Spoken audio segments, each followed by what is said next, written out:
Ah, si le Seigneur pouvait faire de tout son peuple un peuple de prophètes. Nombre 11, verset 29.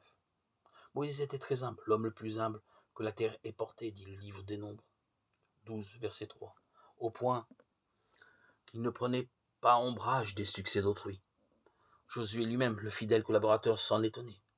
Un jour, il vint rapporter à son maître une des choses surprenantes, alors que sur l'ordre de Dieu, Moïse avait convoqué auprès de lui 70 hommes destinés à le seconder, pour que Dieu leur insuffle son esprit.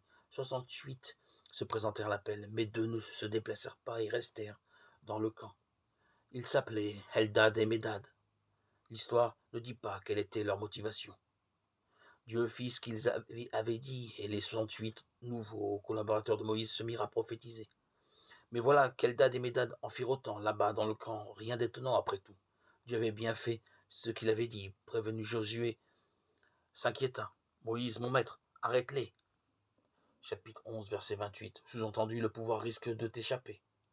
Alors Moïse eut cette réponse admirable. Serais-tu jaloux pour moi?